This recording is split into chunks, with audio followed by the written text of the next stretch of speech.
Hello everyone! Heto na naman ang inyong wari-wariaang physics teacher here in a 5-minute science class where you can learn science concepts in more than 5 minutes. In our last video, tinuruan ko kayo how to add vectors using the graphical method. This time, let's learn how to add vectors using the analytical method. He knows a lot about science stuff, 5 minutes all he needs.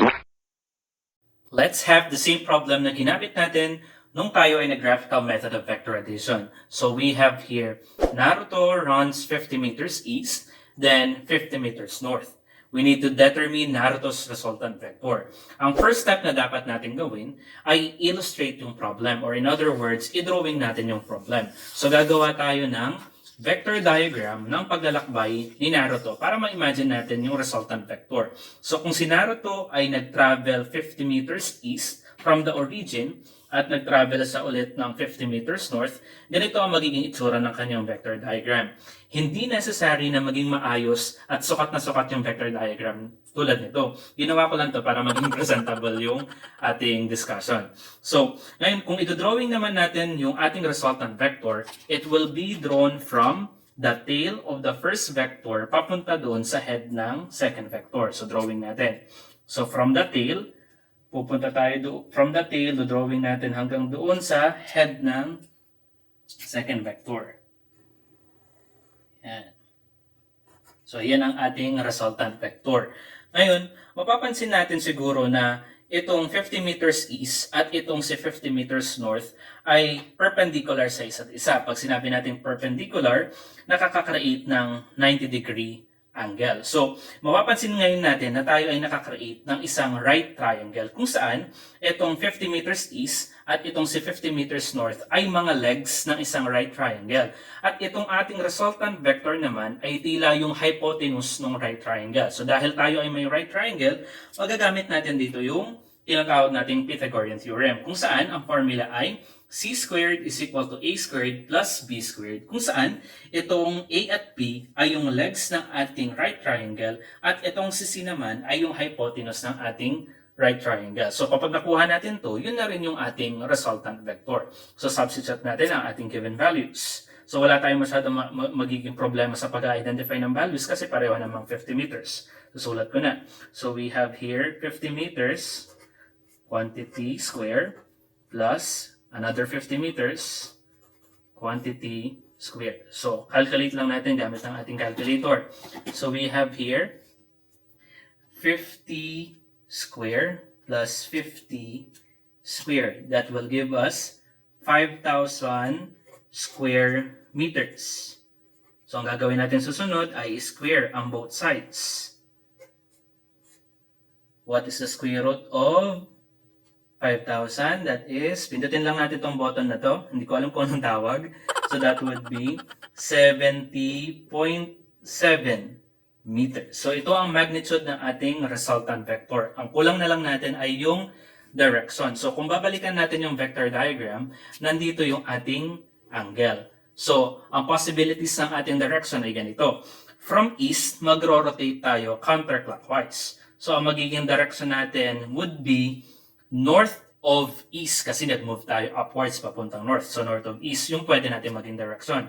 Ngayon para makuha natin yung value ng ating angle, gagamit tayo ng trigonometric function. Particularly yung tangent function, yung inverse tangent. Kung saan kukunin natin yung inverse tangent ng ating perpendicular sides. Yung ating opposite side at ang ating adjacent side. So kung ito yung ating angle, ang kanyang opposite side ay si 50 meters north at ang kanya namang adjacent side ay si 50 meters east. So, dahil na magkapareho sila, hindi tayo mangangamba na magpalit sila at hindi tayo mangangambang mali yung ating sagot. So, solve natin. So, we have here inverse tangent or arctangent is equal, multiply by 50 meters over 50 meters. So, computin natin gamit ang ating calculator. Type lang natin yan sa ating calculator. So, ang pipindutin lang yung shift, tapos tangent, tapos 50 divided by 50. Ang makukuha nating sagot is 45 degrees. So, ito yung angle ng ating resultant vector. So, sulat na natin yung ating final answer. Ang ating final answer ay yung pinagsamang magnitude at direction. So, we'll have 70 meters. Ang direction natin ay 45 degrees. So kanina, nag-rotate tayo from east counterclockwise. So magiging direction natin ay north of east. Ngayon, dahil alam naman natin na yung 45 degrees ay gitnang-gitna ng north at east, pwede nating sabihin 70.7 meters northeast. So yan yung dalawa nating possible answers. Kung ikukumpara natin yung sagot natin ngayon sa analytical method at ikukumpara natin ito doon sa naging sagot natin sa graphical method, mapapansin natin na halos magkapareho naman yung sagot natin at pwede nating i-assume na naging precise kahit papaano ang ating measurement nung tayo ay na-graphical method. Let's have sample problem number 1. Two persons are pulling a box. The first person applies 6 Newton force at the northeast direction at yung second person naman applies 5 Newton force at 60 degrees north of west. So katulad kanina, kailangan nating i-illustrate yung ang ating vector diagram. So kung magdodrawing tayo ng vector diagram, it would more likely look like this. At masasabi natin, hindi natin magagamit yung Pythagorean Theorem at yung inverse tangent function kasi nga, hindi sa right triangle. However, meron tayong method para maipilit natin magamit yung Pythagorean Theorem sa inverse tangent function. Ang tawag natin doon ay component method. However, ang necessary skill para magamit yung component method ay yung pag-rewrite ng vector into its components. So, kailangan muna natin pag-aralan paano nga ba mag-rewrite ng vector into its components.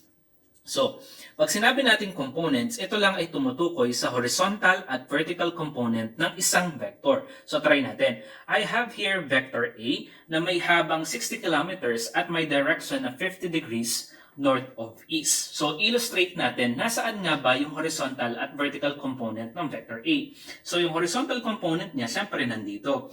It is lying along the x-axis. Yan ang kanyang horizontal component. Pag sinabi naman natin vertical component, yun naman ay parallel to the y-axis. So, ito yun.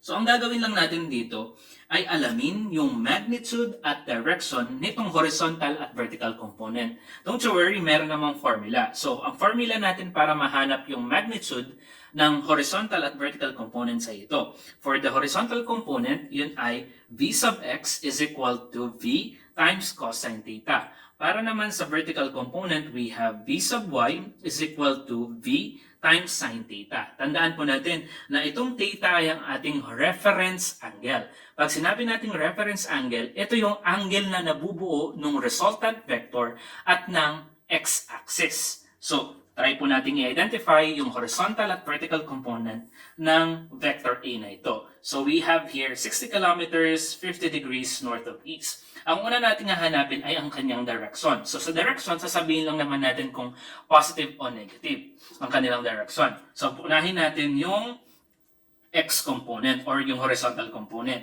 Siya ay 50 degrees north of east. Sa dalawang direction na to, ang tumutukoy kay horizontal component ay si east. Ayun, positive o negative ang east?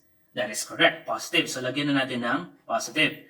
Next, ang ating y component naman ay tumutukoy kay north at south. Dahil tayo ay merong north, sa ay magiging positive. So, meron na tayong direction. Alamin na natin ang kanyang magnitude gamit yung formula na ito. So, we have here v, which is 60 kilometers, pindutin lang natin sa calculator, times cosine, ang ating reference angle ba ay 50 degrees? That is correct kasi sa yung angle na nabuo ng resultant vector sa x-axis. So, gagamitin natin ay 50 degrees. So, 60 times cosine 50 is 38.57. So, meron na tayong x component. 38.57 kilometers. Next, para naman sa ating vertical component, pindutin lang din natin. We have 60 kilometers. Formula natin, sabi sine, pinindot ko lang. Theta ulit natin ay 50 degrees. Ang ating vertical component ngayon ay 45.96. 45.96 kilometers. So, meron na tayong x and y components na parehong positive. Testingin naman natin itong sa vector b. Parehong formula lang din. So, tignan muna natin. We have here vector b, 60 kilometers. at 40 degrees west of north. Tignan muna natin kung positive o negative ba ang kanyang x and y component. Check natin. Ang kanyang x component or ang kanyang horizontal component ay west. Yan ba ay positive or negative? Yes, that is negative. Next, ang y component naman niya ay north. So, ibig sabihin yan ay positive. Next, solve na natin ang kanyang magnitude ng horizontal at vertical component gamit pa rin yung parehong formula. So, pindutin lang natin.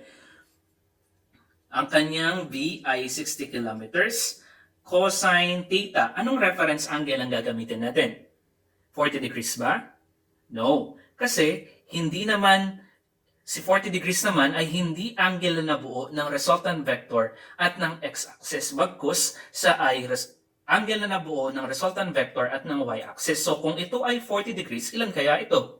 That is correct, 50 degrees. At iyon yung gagamitin nating reference angle. So 60 kilometers times cosine, hindi 40 ang gagamitin, kundi 50 degrees. Ang magiging sagot natin ay 38.57. 38.57 kilometers. Sa ating vertical component naman, ganun pa rin yung proseso. We'll have 60 kilometers times sine. Ang reference angle ulit natin ay 50 degrees. Ang magiging sagot natin ay 45.96 kilometers. So yan. Tandaan lang natin na yung reference angle dapat ay angle na nabubuo ng resultant vector at ng x-axis. Maliwanag po ba? Okay. Ayan, dahil marunong na tayo mag-rewrite ng vector into its components, sagutan na natin yung sample problem number 2. So, ang una natin gagawin is i-tabulate the information. So, gagawa lang tayo ng table para mas madali nating ma-solve yung problem natin.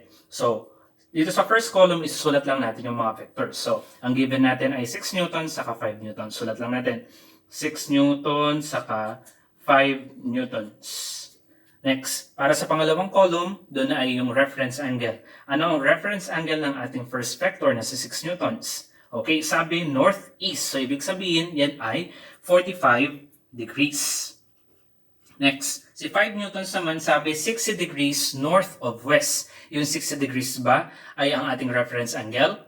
Okay, that is correct. Ang 60 degrees ay nabuo gamit si resultant vector at yung ating x-axis. At tandaan na lang natin para hindi tayo malito ay yung of phrase. So kapag nakita niyo yung of west, of east, matik, iyon na yung reference angle natin.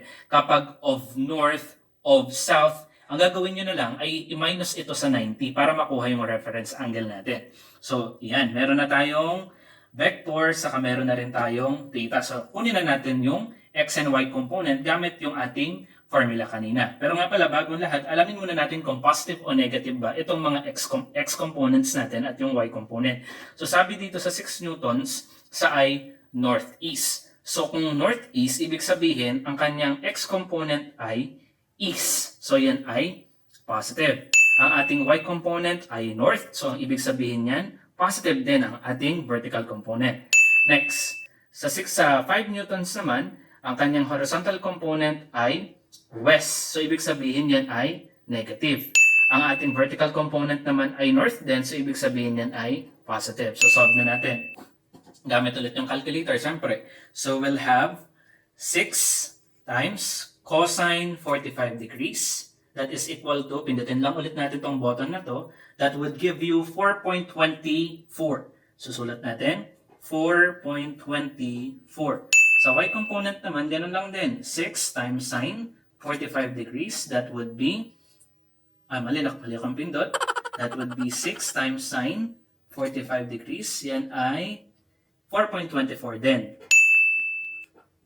Next, let's have this one. 5 newtons times cosine 60 degrees. That will give you 2.5, negative 2.5. Para naman sa vertical component, we have 5 newtons times sine times ang ating reference angle, 60. That will give you 4.33. Pagkayari, pag nakuha mo na yung horizontal at vertical components, ang kailangan mo lang gawin ay kunin yung summation ng x at y component. So, add lang natin. So, positive 4.24 saka negative 2.5. So, 4.24 minus 2.5. That will give you 1.74. So positive 1.74 ang ating horizontal component. Para naman sa vertical component, add lang natin 4.24 plus 4.33. That will give you 8.57. So meron na tayong summation ng horizontal at vertical components. Pwede na natin dito magamit ang ating Pythagorean theorem at ang ating trigonometric function na pinagmamalaki. So we have here resultant vector is equal to the square root of the square of the sum of the horizontal and vertical component. So substitute lang natin. So we have, pindutin na kagad natin sa calculator ha. So we'll have 1.74 in yung summation ng ating horizontal component, square, plus yung summation ng ating vertical component ay 8.57. Square din natin. That will give you 76.47. 76.47 newtons. Lagay natin yung newton square. Lagay natin yung unit. Ngayon, kailangan siyang square root. Square root natin. What is the square root of 76.47? Square root, tapos yung answer na lang pindutin nyo sa calculator. That will give you 8.74. So, ang ating magnitude ng ating vector ay 8.74 newton. So, meron na tayong magnitude. Dito naman tayo sa ating angle. Ang ating angle naman ay makukuha pa rin gamit ang inverse tangent function. Tandaan natin dito na ang ating opposite side ay laging si vertical component at ang ating adjacent side naman ay laging si horizontal component. So, tangent negative 1, arc tangent or inverse tangent is equal to ang ating vertical component 8.57 newtons. Ang ating horizontal component ay 1.74 newtons. So, pindutin natin sa calculator. We will have shift, tapos tangent ang pipindutin. Tapos 8.57 divided by 1.74. That will give you 78. Pindutin lang natin yung pampa-angle. Ito. That is 78 degrees. So, ang ating angle ay 78 degrees. So, check natin ang ating final answer. So, ang ating y component ay positive. Ang ating x component ay positive din. So, ibig sabihin, ano ba yung positive na horizontal component? Di ba si east? Ano ba yung positive na y component? Di ba si north? So, ang ating answer dito ay 78 degrees north of east. Bakit north of east, hindi east of north? Kasi nga, lagi natin ginagamit ay ang ating reference angle. So, kung ang sagot natin ay north of east at kinompare natin ito doon sa sagot natin ng graphical analysis natin, halos magkapareho. Ang ating magnitude dito ay 8.74 newtons, doon ay 8.7, dito ang angle natin ay 78 degrees north of east, parehong-pareho sa direction. So, again, naging precise ang ating measurement nung tayo ay nag-graphical method of vector addition. Maliwanag po ba? Let's have sample problem number 3. Kung matatandaan nyo, ito yung ibon na nagpalipad-lipad tapos hinanap natin kung nasaan. So, gawin lang ulit natin, ilista ulit natin dito sa first column yung vectors at sa second column naman yung reference angle. So, ang ating first vector ay 80 meters due east. So, we have here 80 meters due east. So, yung east, ano kaya ang reference angle? That is correct. Ang reference angle kapag east o kaya naman ay west ay automatic 0 degrees. Next, ang second vector natin according sa problem ay 100 meters northeast. So, sulat natin 100 meters northeast. Kapag northeast, ano ang ating angle? That is correct. 45 degrees.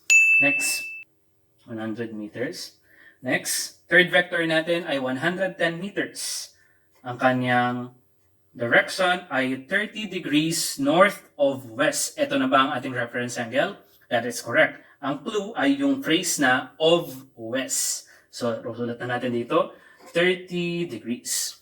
Last vector natin ay 160 meters at 20 degrees south of west. Ito na ba ang ating reference angle? Okay, that is correct. Kasi ang keyword ay ang phrase na of west. Susulat ko na dito yung 20 degrees. Next step, Alamin natin kung ito ba ay positive o negative, kung ang horizontal at vertical component ba natin ay positive o negative. So, ito is, ang horizontal component natin, matic, is positive, at ang ating vertical component naman ay automatic 0 kasi wala nga siyang vertical component. Dahil nga siya ay lying along the east direction. Next, second vector natin ay northeast. So, ibig sabihin, ang kanyang horizontal component ay positive, tapos ang kanyang vertical component din ay positive. Third vector is north of west. So, ibig sabihin, west, siya ang ating horizontal component ay negative, at ang ating vertical component, north, siya ay positive. Last one, we have 20 degrees south of west. Ang south at west ay parehong negative. So, ibig sabihin, ang ating x and y component ay parehong negative. So, isolve na natin gamit yung formula natin kanina. So, we'll have, for the first one, we have 80 times cosine 0. The answer is 80. Tasmatic, 0 na yung y component. Hindi na kailangan isolve. Next, 100 meters times cosine 45. The answer is, ay maling pindot, 100 cosine 45 degrees. Ang sagot natin ay 70.7. 70.7. Next, 100 meters sine 45. Ang sagot natin ay 70.7 din. Next, third vector natin, 110 meters cosine 30 degrees. The answer is 95.26. Y component natin, 110 sine 30 degrees. That is 55. Last vector, 160 cosine 20. The answer is 150.35. Vertical component, 160 sine 20 degrees. Answer is 54.72. Sunod na step, kunin yung summation ng horizontal at summation ng vertical. So, solve ulit natin. 80 plus 70.7 plus negative 95.26 plus negative 150.35. The answer is negative 94.91. 94.91. That is negative. Next, para naman sa summation ng vertical component, we will have 70.7 plus 55 plus negative 54.72. The answer is 70.98. Yan. Meron na tayong summation ng horizontal at vertical component. Gamitin na natin yung Pythagorean Theorem. Direct na natin na sa calculator ha. So we'll have negative 94.91 square plus 70.98 square. The answer is negative 3969.7477. Kunin natin yung square root. That would be, bakit ganun? Mali ba ako ng pindot? Negative 94.91 square. Bakit negative pa rin? So, kunin na lang natin. Ganito na lang. Dahil yung 94.91 na negative, pag in-square natin ay positive naman, ganun na lang. Add na lang natin. Hindi ko alam kung bakit nagma-math error eh. Plus 70.98 square. Ang lalabas is 14.046. Square root natin yung ating answer. That will give us 118.5. 118.5 meters. So, yan ang ating magnitude ng ating resultant. Yan na yung pwesto ng ibon. Next, kunin naman natin ang kanyang direction gamit ang inverse tangent function. So, ating inverse tangent, negative 1. Tandaan natin na ang ating opposite side ay laging yung vertical component at ang ating adjacent side ay ang laging horizontal component. So, substitute natin. 70.98 over negative 94.91. Yan ay parehong meters. So, kunin natin. Automatic, alam natin na ang lalabas dito ay negative sign. So, we'll have shift tangent. Pindutin lang natin. Tapos, divide natin. 70.98 divided by negative 94.91. Lalabas ay negative 36.79 in degrees natin That is negative 36.47. Ito, negative yung lumabas. Tandaan natin na yung reference angle natin is always positive. So, ang gagawin natin, kukuhanin lang natin yung absolute value nito. So, anong absolute value nito? That would be 36.47 degrees. So, check natin ang ating horizontal at vertical component. Ang ating horizontal component ay negative. So, ibig sabihin siya ay west. Ang ating y component ay positive, so ibig sabihin siya ay north. So, ang direction natin ay north of west. Compare natin sa answer natin sa graphical. Ang answer dati, 118 meters, may difference. Plus 36.5 degrees north of west, may difference pa rin kaunti. So, ibig sabihin talaga, mas accurate kapag nag-solve tayo through the component method. Yung component method, mas madali siyang gamitin lalo kapag sa maramihang vectors gaya ng problem na ito. That's it. Thank you very much. That ends our video lesson. I hope natutunan nyo na how to add vectors using the analytical method. Thank you for watching.